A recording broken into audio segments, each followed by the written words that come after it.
السلام عليكم. يوم الترحيل. يوم الترحيل بقى انت خلاص قدمت في الجيش وعملت كل اللي عليك وقدمت الاوراق وخلاص هتترحل بقى على الايه، على مركز التدريب. مركز التدريب اللي انا هتكلم عنه بيتعلق بالداخلية، اللي هو ليه علاقة بمين؟ ليه علاقة بمبارك. فاحنا لو هنبدأ هنتكلم على مبارك النهارده في الفيديو ده ان شاء الله. بعد كده هكلمك على دهشور واكلمك على الهايك ستيب واكلمك على كل حاجه، بس خلينا النهارده في رجاله الداخليه. طيب انا هكلمك عن ايه دلوقتي؟ هكلمك عن كل حاجه بتتعلق بمبارك، الأسئلة المهمة، ودي هنخليها لآخر الفيديو. طيب دلوقتي عشان تبدأ انت يومك بيمشي ازاي وبتعمل ايه وايه المطلوب منك، قبل بس ما اقولك ما تنساش تعمل سبسكرايب للقناة وتفعل الجرس وتعمل لايك للفيديو عشان ان شاء الله يوصلك كل جديد فيما يتعلق. حتى لو دخلت اقولك تعمل ايه وتتصرف ازاي ان شاء الله، لان انا كنت داخلية زيك. طيب مبدئيا وانت رايح، اول حاجة تعملها حاجتين وانت في البيت. ايه الحاجتين؟ حلاقتك ودقنك. حلاقتك لشعرك تكون واحد. طب ليه تكون واحد حلاقتك لشعرك؟ حلاقتك لشعرك تكون واحد عشان سيادتك لو ما تحتاجش تحلق وانت في مركز تدريب، لان انت لو رحت هتحتاج تحلق شعرك.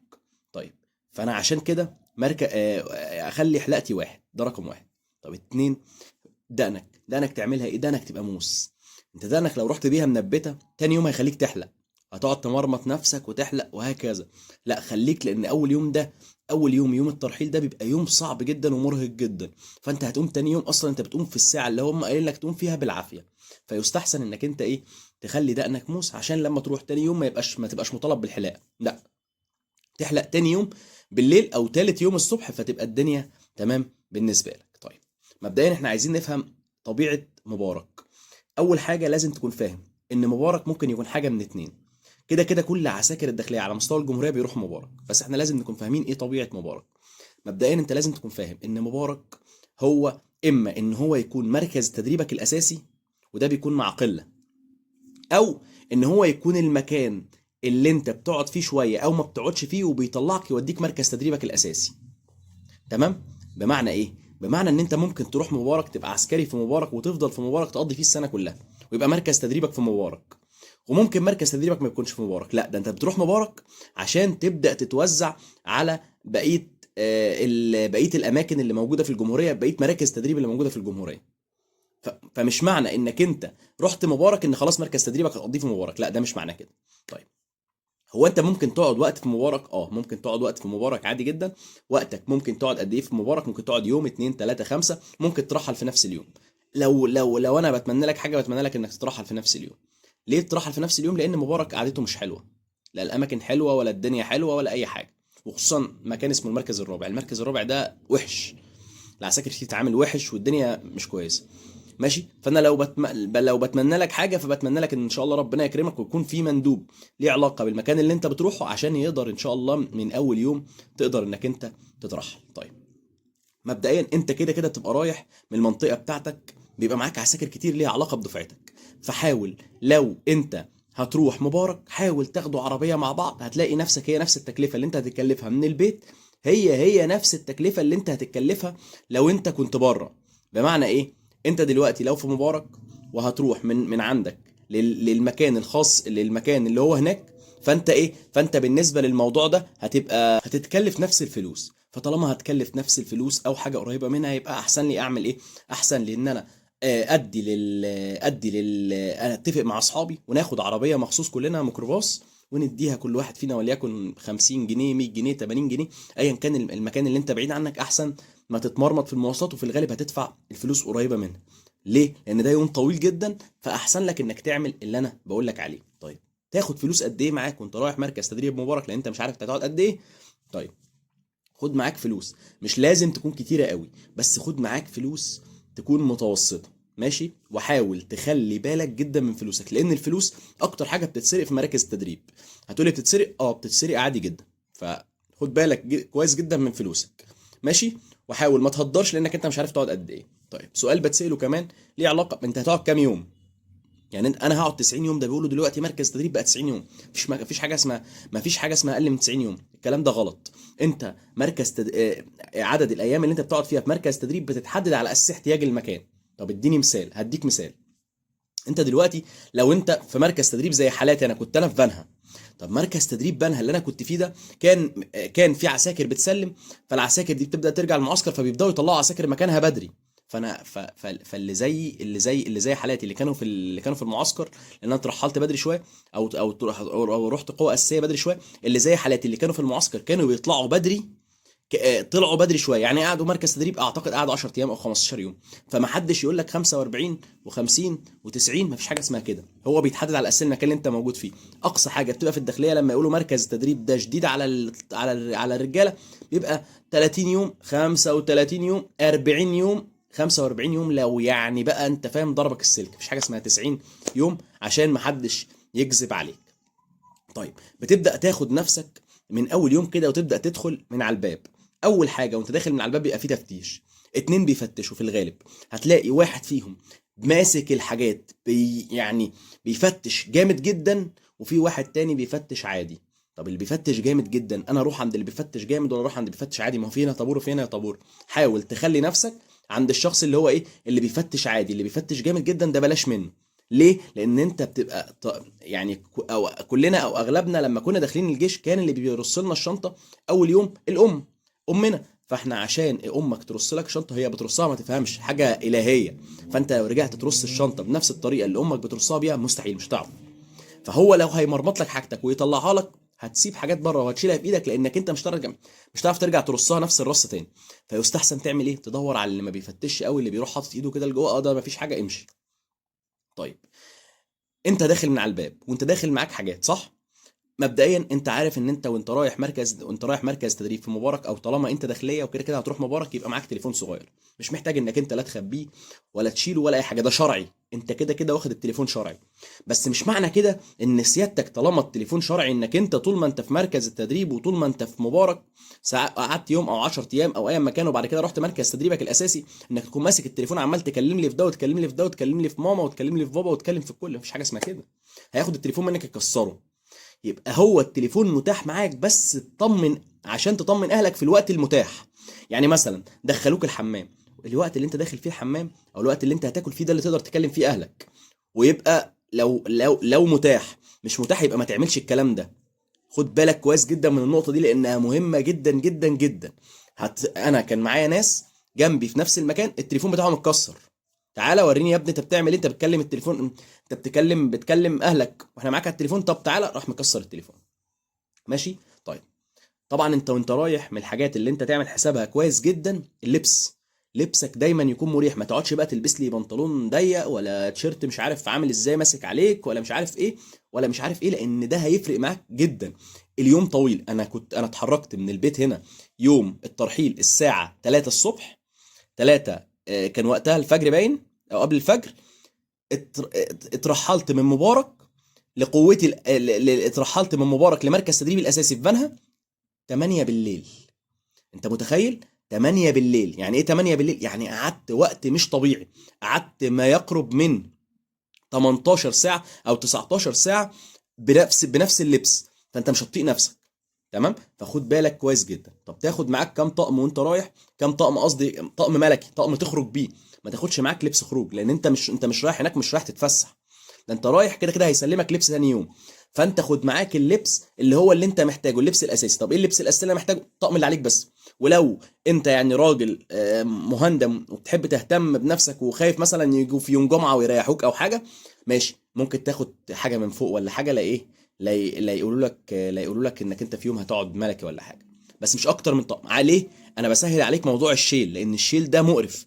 انت هتفضل طول اليوم بتلف بالشنطه اللي معاك. تمام. طيب خد بالك عشان انت معظم الناس بتاخد معاها الفوم ما بيخشش جوه. فانت خد بالك كويس جدا ان انت عشان تحلق ده خد معاك كريم.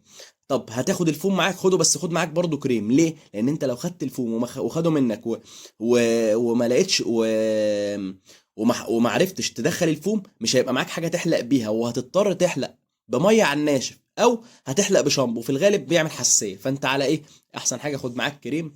ولو يستحسن خد معاك كريم وظبط نفسك على الاساس ده. تمام. فهم اهلك وانت طالع من البيت ان انت مش رايح فسحه، وان هم ما يقلقوش عليك. انت مش رايح المعتقل برضه في نفس الوقت. فانت خد بالك، قول لهم ان انت لما يكون متاح انك ترن عليهم هيبقى متاح ان شاء الله. بس انت اديهم رن اول ما توصل مركز تدريب عشان تفهمهم ان انت خلاص بقيت على قوه ايه، على قوه الجيش. يعني انت ما بتلفش بره ولا الحمد لله حاجه حصلت لك في الطريق. تمام. بتبدا تخش جوه في طوابير. طيب لما بتبدا تخش في طوابير بيبدا ياخدك ايه، هما اما ان هو يوزعك على مراكز، او زي ايام انا كان بيوديك ايه، بتروحوا مره واحده تقفوا في ايه، في طوابير ويبدا يوزعك. طب لو انت لو وداك على مراكز مفيش مشكله. هم بتلاقيهم 5 مراكز، مركز اول، المركز الاول، المركز الثاني، المركز ده مكان لحد 5، من 1 ل5. طيب هو يوديك على المراكز دي، يا بيبدا يمشيك في طوابير وتبقوا كلكم مع بعض. في الغالب بيوديكوا على المراكز، بيبدا يوزعكم مجموعات ويوديكوا على المراكز. طب المجموعات دي بتتوزع على اساس ايه؟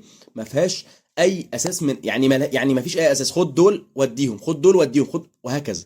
فما فيش اي معيار لان انت تودي ده هنا ولا تودي ده هنا. طيب انت لما بتبدا تخش، انت لو حد هيخدمك او لو انت تعرف حد او ما حدش هيخدمك ان شاء الله ربنا يكرمك، بتبدا تخش. لما بتبدا تخش بتبدا تقعد، بتتسال سؤالين او 3 اسئله. السؤال الاولاني، انت حد بيشتكي من حاجه عشان لو عايز تعمل تظلم، او لو عندك اي مرض بتشتكي منه، او اي عارض اصابك بعد ما انت سمعت السلاح او بعد ما كشفت طبي او اي حاجه وعايز تكشف منه. ادي 1. 2، عندك اي حد في اهلك عنده مشكله سياسيه او عنده اي مشكله. 2، فلو عندك اي حد او حاجه وعايز تقول هتقدر تقول في الوقت ده. 3، يبقى انت لو عندك مشكله طبيه. تالت حاجه، لو انت بتعرف تسوق او او انت سباك او انت نجار، المهم ان انت في ايدك اي حرفه بتعرف تعملها. طيب لو بتعرف تعملها وعايز تقول تقدر تقول. طيب النصيحه اللي انا بقولها لك، النصيحه ان انت لو انت هتطلع ان شاء الله بره، ما تقولش غير في مركز تدريبك الاساسي. يعني ما تقولش ان انت سواق ولا تقول الكلام ده غير مش في مبارك، قوله في مركز تدريبك الاساسي. يعني لو انت بنها قوله في بنها، لو انت مثلا في سوهاج قوله في سوهاج، لو انت مش عارف في الشرقيه قوله في الشرقيه، وهكذا. ليه؟ لان مركز تدريب في مبارك بتقعد فيه. انا اصلا لو بتمنى اي حاجه لاي حد فيكم فان هو ما يكونش بيقعد في مركز تدريب مبارك. طيب بعد ما بيخلص النقطه دي بيبدا ياخد اللي هم عايزين اللي عندهم مشكله طبيه يبدا ياخدهم، واللي عندهم حاجه سياسيه بيبدا ياخدهم، واللي عنده مش عارف زي ما قلت لك بيبدا ياخدهم، وهكذا.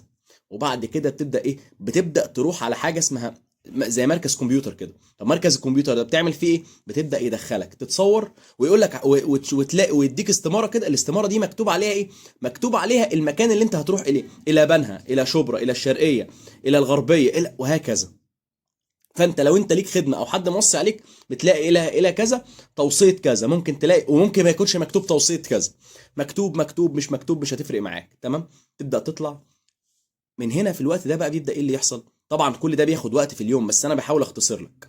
طول اليوم بقى، عشان دي نقطه تاخد بالك منها كويس قوي. العسكري اللي هناك هو عنده حاجه من اتنين، اما ان هو يعاملك بعنف، واما ان هو القياده هتروقه. يبقى هو واخد امر بان هو يرخم عليك. فانت هو كده كده مش ضدك، بس في نفس الوقت هو العسكري بيعاملك وحش، فانت مش عارف تعمل ايه. فالاحسن انك تتجنبه. حاضر بتريح. يعني ايه حاضر بتريح؟ يعني لو انت قلت له تمام وحاضر وان شاء الله وهعمل اللي حضرتك عايزه وهعمل، هيسيسك. هتعمل فيها اور، وهتشغل دماغك، وهتعمل فيها ناصح، وهتتعامل باسلوب مش كويس، وهتستخف دمك، هيتقل منك جامد جدا، هتزحف وهتقف، وهيتسحب منك حاجات، وهيكسر لك التليفون، وهيعمل كل حاجه، وعنده كل الصلاحيات، ومش هتعرف تشكي مين. فالاحسن ان انا ابقى محترم نفسي ومقدر نفسي وعارف انا هعمل ايه، وعارف انا هسوي ايه، ومش عبيط، ما اخشش معاه في صراع. تمام. ليه؟ طب خلي بالك ان اليوم ده طويل جدا جدا جدا جدا.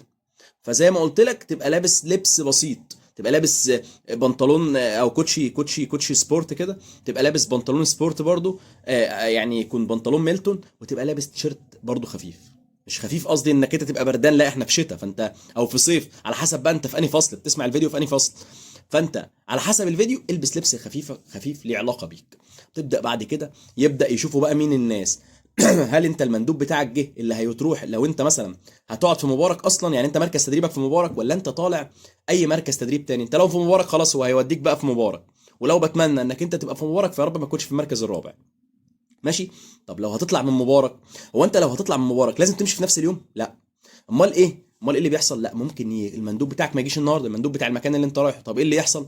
المندوب بتاع المكان اللي انت رايحه لو ما جاش النهارده، انت مضطر انك انت هتبات في المكان، ممكن تبات يوم واثنين وثلاثه او اربعه لحد ما المندوب بيجي. واتمنى ان شاء الله ان المندوب بتاعك يكون موجود في نفس اليوم او يجي في اقرب وقت ان شاء الله. تمام. بيبدا المندوب ده ياخدك ويوديك على مركز تدريبك الاساسي، وبتبدا من هنا رحلتك على مركز تدريب الاساسي. ما تحتكش ابدا بالعساكر بتوع مبارك، لان العسكري هناك في مبارك يا اما ان هو يقرفك او مش هيبقى متواجد في المكان ده. وهو خليك فاهم ان الشاويش اللي عليك دايما هو ده رئيسك المباشر، فهو ده اللي انت بتاخد منه التعليمات. تمام. فحاول تكون فاهم ان هو بص لك بصه، هو مش مستقصدك بس هو قرفان. تمام. بص لك بصه، هو لو ما عملكش كده هيمشي من مكانه. عمل لك حاجه قدام اصحابه لازم يتعمل كده، لانه بيتقال عليه هو عمل كده ولا ما عملش كده، لان هو لازم يعلمك ان ده ميري ولازم تاخد على الميري وهكذا. طيب شويه اسئله هرد لك عليهم بسرعه عشان ايه؟ عشان نخلص الموضوع ده. تروح الساعه كام؟ تروح مبارك الساعه كام؟ تروح بدري جدا جدا جدا، يعني روح بدري، يعني 6. ما تاخرش عن 7 باي حال من الاحوال. ما تاخرش عن 7 باي حال من الاحوال، لان كل ما بتاخر كل ما بتدخل نفسك في الزحمه. طيب الحاجه الثانيه، هو انا ممكن اروح متاخر اسبوع؟ يعني مثلا قالوا لي روح، رحت مركز تدريب مثلا، انا تابع تجنيد الرمايه، ورحت هناك قالوا لي ايه؟ قالوا لي انت هتيجي في اليوم الفلاني بس تطلع على مبارك. الحاجه بس اللي نسيت اقول لك عليها، ان انت اي تجنيد انت بتكون تابع ليه، التجنيد ما بياخدكش من عنده يوديك مبارك، لا بيقول لك اطلع من عندك روح لمبارك. يعني انت بتطلع من بيتك الصبح، انت رايح مبارك مواصلات على رجلك. وبرضه لما بتيجي تترحل من مبارك لاي مركز تدريب تاني، انا لما طلعت من مبارك عشان انا مركز تدريبي في فالها رحت على رجلي. معايا مندوب بس رحت على رجلي. المندوب وصلني. يعني المندوب موصلني بس موصلنيش بعربيه الداخليه، ده وصلني مواصلات، طلعنا مواصلات على حسابنا ورحنا هناك. فخد بالك من دي كويس قوي. طيب انا اتاخرت اسبوع، اتاخرت 10 ايام، اتاخرت شهر، اتاخرت، ينفع اتاخر؟ بص خد بالك، عشان انت موضوع التاخير ده اما انه بيعدي واما ما بيعديش، وفي الغالب ما بيعديش. طب ايه اللي بيحصل لي؟ في الناس اللي هي بتهتم بالموضوع ده قوي، الناس اللي هي المؤهلات العليا اللي بتستغل الشهاده. طب ايه اللي هيحصل؟ هينزلك درجه في الشهاده. يعني ايه ينزلك درجه في الشهاده؟ يعني هتلاقي نفسك نزلت من جيد جدا، من قدوه حسنه لجيد جدا. فالاحسن انك انت ما تحطش نفسك في الحاجات دي. طيب زي ما قلت لك التليفون مسموح بيه. ماشي. خد بالك كويس جدا عشان خلصت كده. خد بالك كويس جدا ان ده يوم صعب جدا، فطول بالك على الاخر، طول بالك على الاخر. وخد بالك مفيش حاجه ما فيهاش استفاده، هتستفاد جدا من اليوم ده ومن اليوم اللي بعده ومن الايام اللي جايه كلها. ماشي. حاول بس تتابعني عشان ان شاء الله هنزلك بعد كده اقول لك تتعامل ازاي وتقدر تتصرف ازاي مع كل اللي جاي باذن الله، وهتلاقي ايامك ان شاء الله بتعدي على خير. اتمنى لكم التوفيق، واتمنى لكم ان شاء الله ان ربنا يكبر بخاطركم. ولو في اي حد عايز يعمل تظلم يعمله اليوم ده. في ناس عشان برضو عشان اخلص الفيديو، في ناس بتعمل تظلم وبتاخد اعفاء. فانت كده كده ان شاء الله لو انت ليك رزق تاخد اعفاء ان شاء الله هتاخد اعفاء. بالتوفيق ليكم وربنا يعينكم ان شاء الله. واللي عايز اي سؤال يكتب ان شاء الله في الكومنتات. شكرا جزيلا، السلام عليكم.